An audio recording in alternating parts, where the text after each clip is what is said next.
안녕하세요. 오늘은 정말 중요한 이야기를 하려고 합니다. 바로 겨울철 폐렴에 대한 이야기입니다. 겨울이 되면 많은 분들이 이렇게 말씀하십니다. 감기겠지. 며칠 쉬면 괜찮아질 거야. 열도 없는데 뭐. 특히 어르신들은 아파도 이렇게 말씀하십니다. 이 정도는 다들 있잖아. 나이 들면 원래 이런 거 아니야? 하지만 여러분, 겨울에 특히 무서운 병이 하나 있습니다. 그리고 그 병은 이렇게 시작합니다. 감기처럼.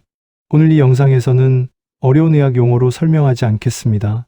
대신 실제로 있었던 이야기들을 통해서 어디까지는 괜찮고 어디부터는 병원에 가야 하는지 차근차근 이야기해 보겠습니다. 이 영상은 여러분과 여러분 가족의 생명을 지킬 수 있는 정보가 담겨 있습니다. 천천히 편안하게 들어주시면 감사하겠습니다. 지금 시작하겠습니다. 파트 1 첫 번째 이야기, 기침은 있었지만 열은 없었습니다. 1-1 평범했던 12월의 어느 날, 72세 박순자 할머니 이야기입니다. 이분은 서울 강북구에 사시는 평범한 할머니셨습니다.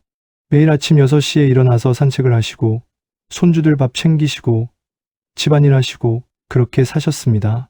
그런데 지난 겨울 12월 초순이었습니다. 아침에 일어나니까 목이 좀 간질간질했습니다. 감기 걸리나? 그렇게 생각하셨습니다. 하지만 열은 없었습니다. 그래서 괜찮겠지라고 생각하셨습니다. 다음 날부터 기침이 시작됐습니다. 처음엔 가볍게 콜록콜록 정도였습니다. 가래도 조금 나왔지만 투명했습니다. 감기구나.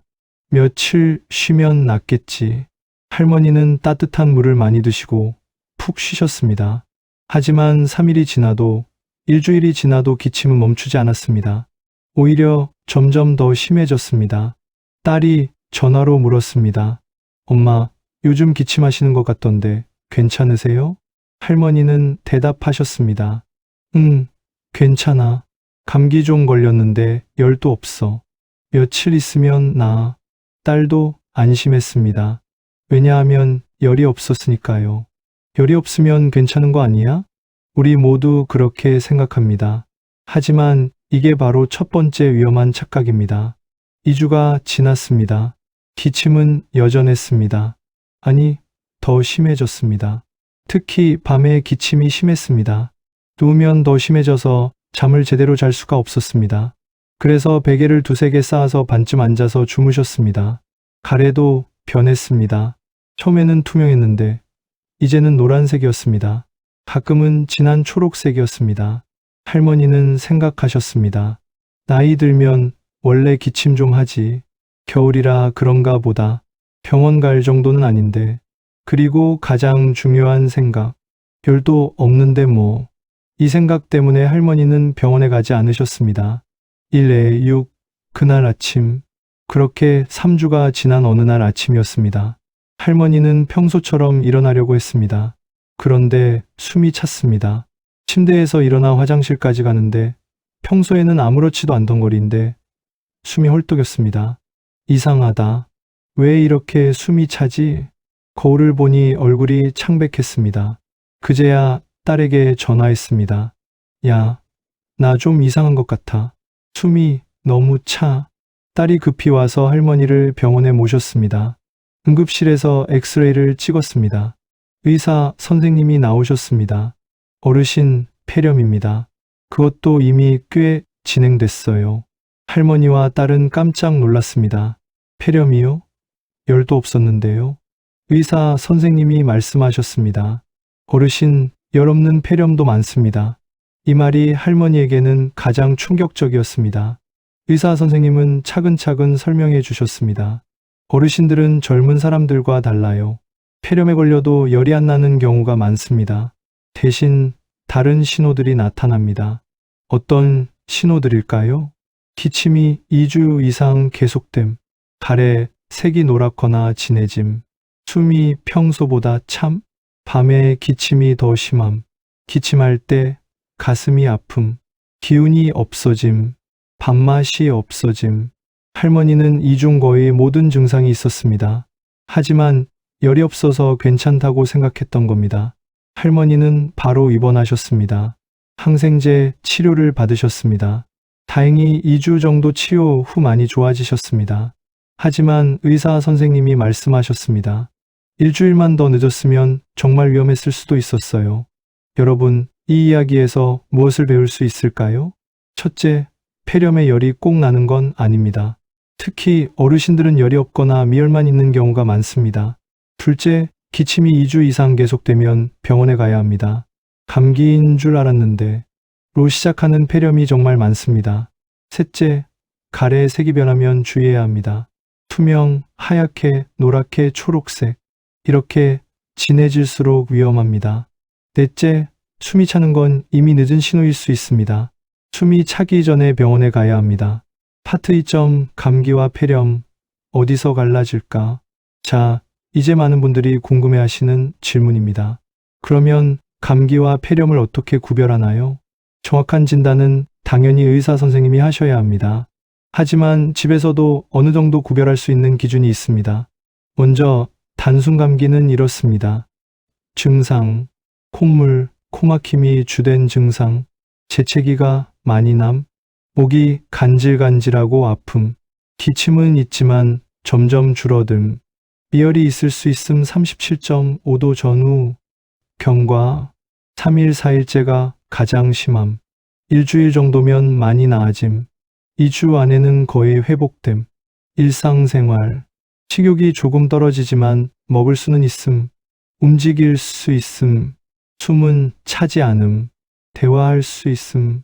이런 경우는 집에서 푹 쉬시면서 따뜻한 물 많이 드시고 영양가 있는 음식 드시면 대부분 회복됩니다. 두 병원에 가야 할 기침의 특징. 하지만 이런 경우는 반드시 병원에 가셔야 합니다. 다음 중 2개 이상이면 미루지 마세요. 기침이 2주 이상 지속. 감기 기침은 보통 일주일이면 많이 줄어듭니다. 2주가 지나도 계속되거나 오히려 심해진다면 이건 감기가 아닐 수 있습니다. 이 가래, 색이 노랗거나 진해짐. 투명한 가래는 감기 가능성이 높습니다. 하얀 가래 감기 회복 중 가능성. 노란 가래는 세균 감염 가능성이 높습니다. 초록색 가래는 폐렴 가능성이 높습니다.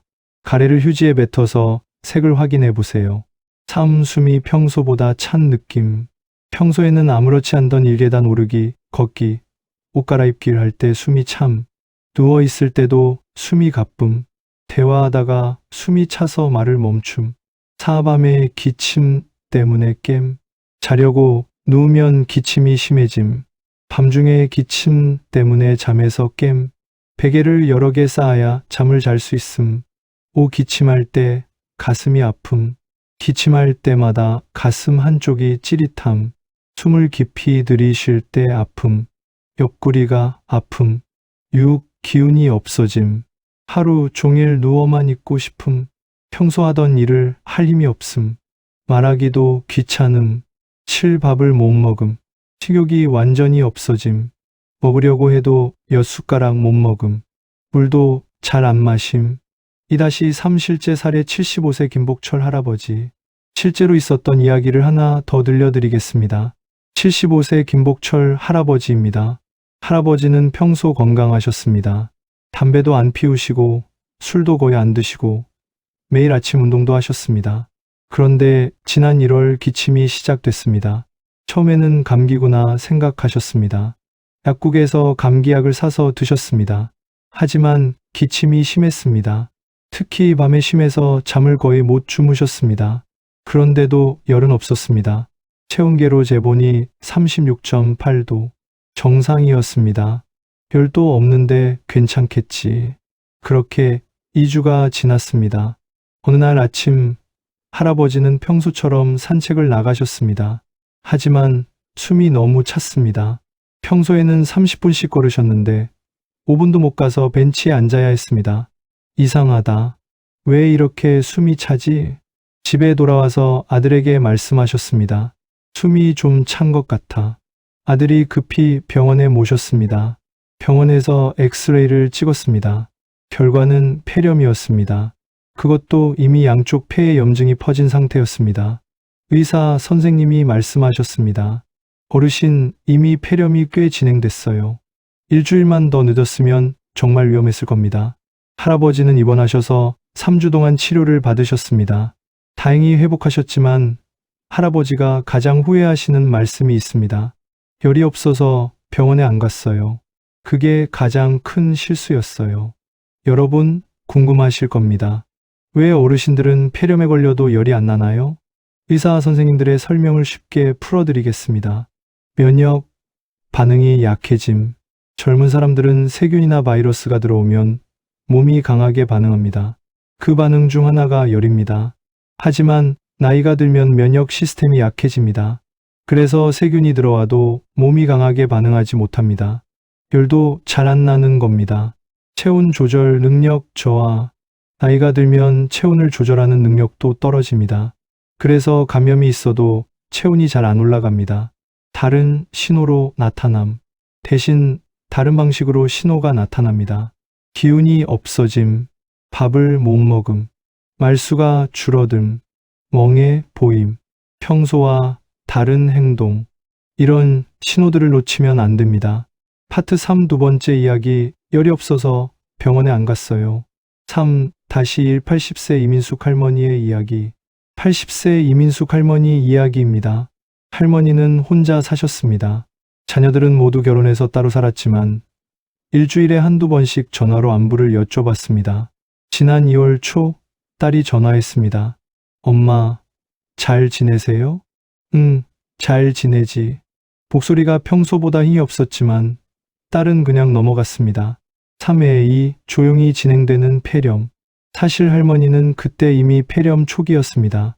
하지만 증상이 전형적이지 않았습니다. 기침은 조금만 했습니다. 하루에 몇 번 정도. 열은 전혀 없었습니다. 가래도 많지 않았습니다. 대신 이런 변화가 있었습니다. 일밥을 거의 안 드심. 평소에는 세끼 꼬박꼬박 챙겨 드셨는데 이제는 하루에 한 끼도 제대로 못 드셨습니다. 입맛이 없네. 이 하루 종일 누워 계심. 평소에는 아침마다 일어나서 집안 정리하시고 TV도 보시고 그러셨는데 이제는 하루 종일 침대에 누워만 계셨습니다. 오늘 왜 이렇게 피곤하지? 새말수가 줄어듦. 평소에는 이웃 할머니들과 수다도 떨고 그러셨는데 이제는 말하는 것도 귀찮아 하셨습니다. 그냥 쉬고 싶어. 3-3 가족들이 알아채지 못한 이유. 왜 가족들은 알아채지 못했을까요? 전화로만 안부를 여쭤봄. 일주일에 한두 번 전화로만 안부를 여쭤봤습니다. 전화로는 목소리만 들리니까 얼굴색이나 표정을 볼 수 없었습니다. 할머니가 괜찮다고 하심. 딸 엄마 괜찮으세요? 할머니 응 괜찮아. 할머니는 자식들 걱정시키기 싫어서 괜찮다고 하셨습니다. 열이 없었음. 체온을 재보니 36.9도. 정상이었습니다. 열도 없으니 괜찮겠지. 그렇게 일주일이 지난 어느 날 아들이 갑자기 집에 들렀습니다. 문을 열고 들어가니 할머니가 침대에 누워서 거의 움직이지 못하고 계셨습니다. 엄마, 왜 이러세요? 할머니는 대답도 제대로 못하셨습니다. 숨소리가 가빠 보였습니다. 얼굴이 창백했습니다. 아들이 급히 119를 불렀습니다. 응급실에서 검사를 했습니다. 엑스레이, 혈액 검사, 산소 포화도 측정. 의사 선생님이 나오셨습니다. 보호자분, 어르신이 폐렴입니다. 그것도 중증이에요. 폐렴이요? 열도 없었는데요. 의사 선생님이 설명하셨습니다. 어르신들은 열이 없는 경우가 많아요. 대신 기운이 없어지고 밥을 못 드시고 말수가 줄어드는 증상이 나타납니다. 이런 증상들이 바로 폐렴의 신호일 수 있어요. 3-6 치료 과정. 할머니는 중환자실에 입원하셨습니다. 산소 치료를 받으시고 강한 항생제를 투여받으셨습니다. 처음 3일간은 정말 위급했습니다. 하지만 다행히 항생제가 효과를 보였고 일주일 후부터 조금씩 좋아지셨습니다. 2주 후에는 일반 병실로 옮기셨고 3주 후에 퇴원하셨습니다. 퇴원하실 때 의사 선생님이 가족들에게 당부하셨습니다. 어르신들은 폐렴에 걸려도 전형적인 증상이 안 나타나는 경우가 많습니다. 특히 일열이 없거나 미열만 있음 이기침도 심하지 않을 수 있음. 3 대신 기운이 없어지고 밥을 못 드시고 평소와 다른 모습을 보임. 이런 변화가 보이면 바로 병원에 오세요. 특히 혼자 사시는 어르신은 전화로만 안부를 묻지 마시고 직접 가서 얼굴을 보고 상태를 확인하세요. 3-8이 이야기에서 배울 점. 첫째, 열이 없어도 폐렴일 수 있습니다. 특히 80대 이상 어르신들은 열이 거의 안 나는 경우가 많습니다. 둘째, 기운 없음은 중요한 신호입니다. 평소에는 활동적이시던 분이 갑자기 하루 종일 누워만 계신다면 이건 단순히 피곤해서가 아닐 수 있습니다. 셋째, 식욕 저하를 무시하면 안 됩니다. 밥을 못 드시면 면역력이 급격히 떨어집니다. 그리고 폐렴은 더 악화됩니다. 넷째, 혼자 사시는 어르신은 더 자주 확인해야 합니다. 전화로만 안부를 묻지 마시고 직접 가서 얼굴을 보고 식사는 하시는지 활동은 하시는지 확인하세요. 파트 4 폐렴으로 이어지는 겨울의 위험한 순간들. 폐렴은 갑자기 생기는 병이 아닙니다. 겨울철에 특정한 순간들이 있습니다. 이 순간들을 잘 지나가면 폐렴을 예방할 수 있지만 놓치면 폐렴으로 이어질 수 있습니다. 4-1 위험한 순간 1 감기 후 회복이 늦을 때 가장 흔한 경로입니다. 감기에 걸렸습니다. 며칠 지나니 많이 나은 것 같습니다. 하지만 기침만 계속 남아 있습니다. 다 나았는데 기침만 남았네. 뭐 괜찮겠지. 이게 바로 위험한 순간입니다. 왜 위험한가? 감기 바이러스가 기도를 손상시킵니다. 그러면 기도의 방어막이 약해집니다. 이때 세균이 침투하기 쉽습니다. 세균이 들어가서 폐까지 가면 폐렴. 실제 사례 68세 최경수 할아버지입니다. 감기에 걸려서 34일 고생하셨습니다. 열도 나고 콧물도 나고 기침도 했습니다. 일주일쯤 지나니 많이 나아졌습니다. 열도 없어지고 콧물도 거의 없어졌습니다. 하지만 기침만 계속 남아 있었습니다.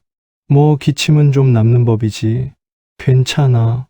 그런데 그 기침이 2주, 3주 계속됐습니다. 그리고 점점 더 심해졌습니다. 특히 밤에 심했습니다. 결국 병원에 갔더니 폐렴 초기였습니다. 의사 선생님이 말씀하셨습니다. 감기 후에 기침이 2주 이상 남아 있으면 꼭 병원에 오셔야 해요. 그게 폐렴으로 이어질 수 있어요. 예방법. 감기가 나은 것 같아도 최소 일주일은 무리하지 않기. 기침이 2주 이상 남아 있으면 병원 상담. 가래의 색이 변하면 노랗게 초록색으로 즉시 병원. 밤에 기침이 심해지면 주의 깊게 관찰. 4-2 위험한 순간, 이 입맛이 떨어질 때. 두 번째 위험한 순간은 식욕이 떨어질 때입니다. 많은 분들이 이렇게 생각하십니다. 아프면 입맛이 없는 게 당연하지. 괜찮아지면 다시 먹으면 되지 뭐. 하지만 이게 매우 위험합니다. 왜 위험한가? 밥을 못 드시면 1. 면역력이 급격히 떨어집니다. 몸이 세균과 싸울 에너지가 없습니다. 특히 단백질이 부족하면 면역세포가 제대로 작동하지 못합니다. 이 회복 속도가 느려집니다. 몸을 고치는데 영양이 필요한데 영양이 안 들어오니 회복이 안 됩니다. 3. 탈수가 됩니다. 밥을 안 드시면 물도 잘 안 드십니다. 탈수되면 가래가 끈적해져서 기침이 더 심해집니다. 실제 사례 77세 정미옥 할머니입니다. 감기에 걸려서 기침을 하셨습니다. 입맛이 없네. 죽이라도 먹어야 하는데. 하지만 입맛이 정말 없어서 거의 못 드셨습니다.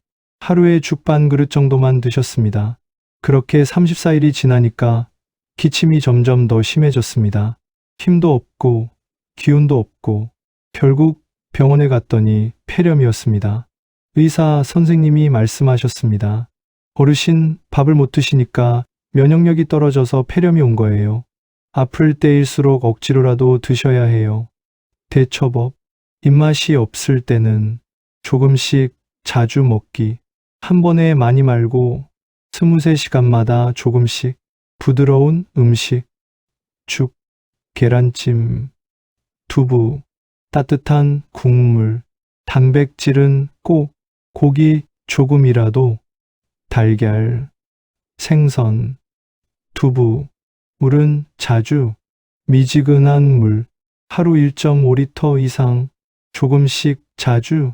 4-3 위험한 순간 3. 밤에 기침이 심해질 때. 세 번째 위험한 순간은 밤에 기침이 유독 심할 때입니다. 낮에는 괜찮은데 밤에만 기침이 심하면 이건 주의해야 합니다. 왜 밤에 더 심할까? 1. 누운 자세. 누우면 가래가 목 뒤로 넘어갑니다. 그러면 기침이 나옵니다. 2. 폐 깊은 곳 문제. 낮에는 활동하니까 가래가 자연스럽게 나옵니다. 밤에 누우면 가래가 폐 깊은 곳에 고입니다. 이게 기침을 유발합니다. 3. 폐렴 초기 신호일 수 있음. 폐렴은 밤에 증상이 더 심해지는 경향이 있습니다. 실제 사례. 70세 박민수 할아버지입니다. 낮에는 기침을 거의 안 하셨습니다. 하지만 밤만 되면 기침이 심했습니다. 특히 누우면 10분도 안 돼서 기침이 시작됐습니다. 그래서 베개를 34개 쌓아서 거의 앉다시피 해서 주무셨습니다. 밤만 되면 왜 이럴까? 낮에는 괜찮은데. 이렇게 일주일을 버티다가 병원에 가셨습니다. 진단은 폐렴 초기였습니다. 의사 선생님이 말씀하셨습니다. 밤에만 심한 기침은 폐 깊은 곳에 문제가 있다는 신호일 수 있어요. 이런 증상이 3일 이상 계속되면 꼭 오셔야 해요. 대처법. 밤 기침이 심할 때 즉시 병원 상담. 3일 이상 계속되면 자세 조절. 베개 23개로 상체를 높게. 옆으로 눕기 한쪽이 더 편하면 그쪽으로. 방 습도 유지.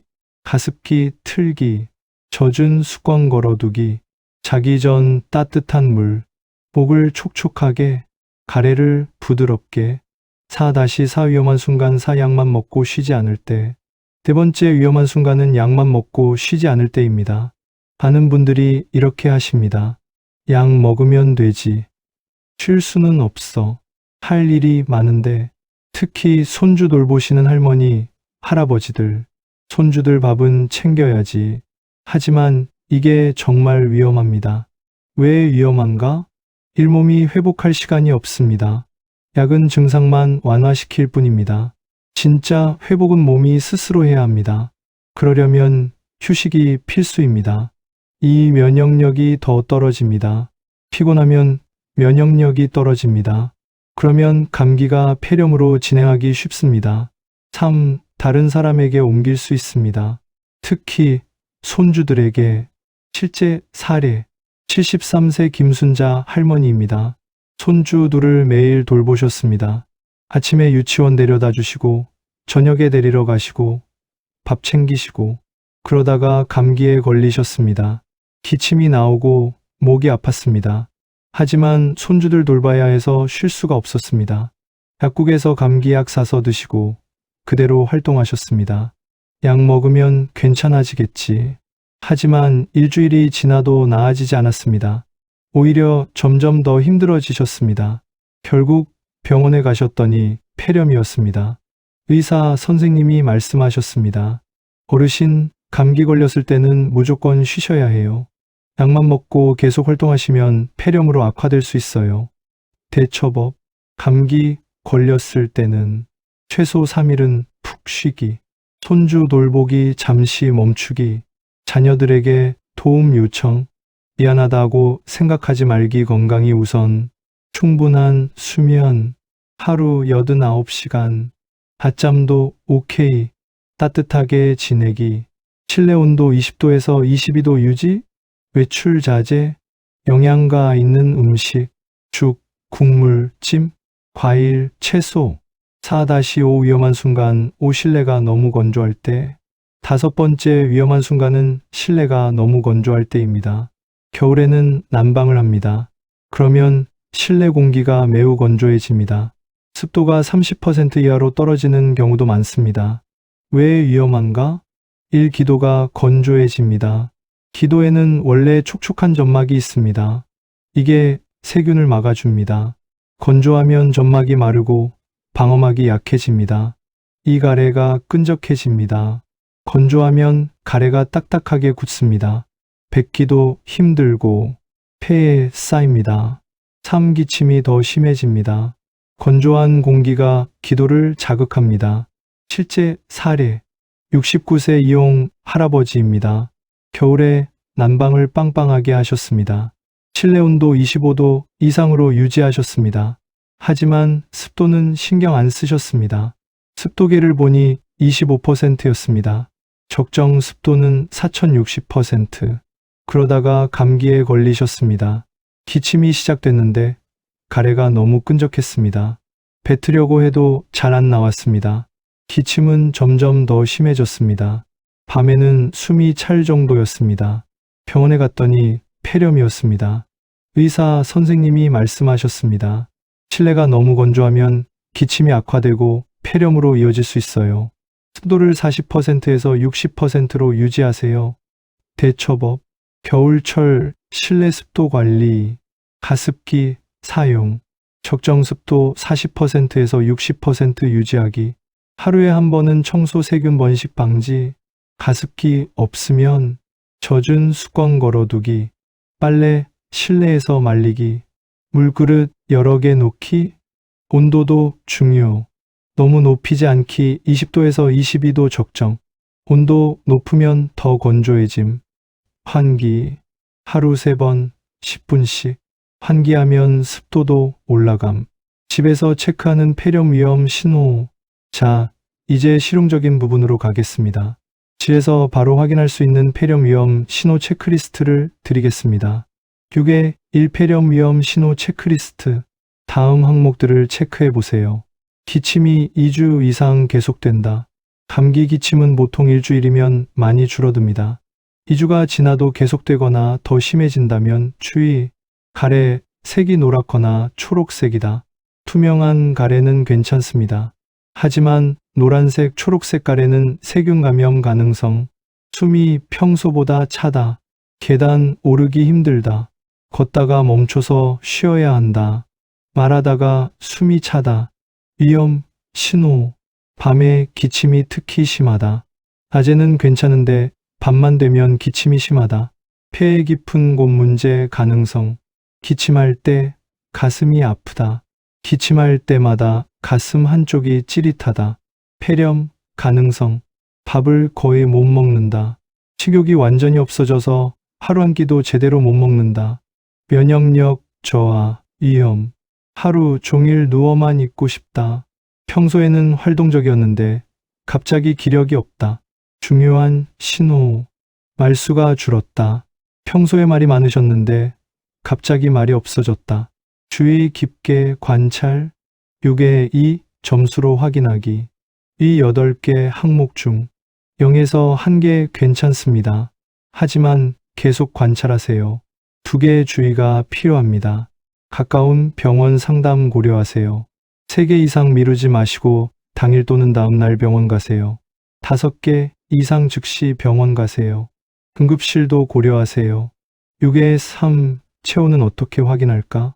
많은 분들이 체온만 확인하십니다. 체온이 정상이면 괜찮겠지.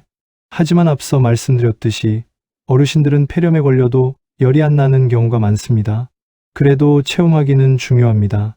체온 측정 방법. 1. 측정 시간.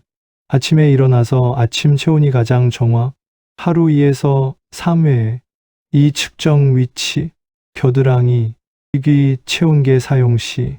정상 범위는 36도에서 37.5도는 정상, 37.5도에서 38도는 미열, 38도 이상은 열. 4. 주의사항.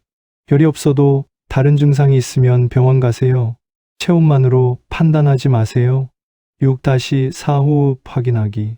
호흡도 집에서 확인할 수 있습니다.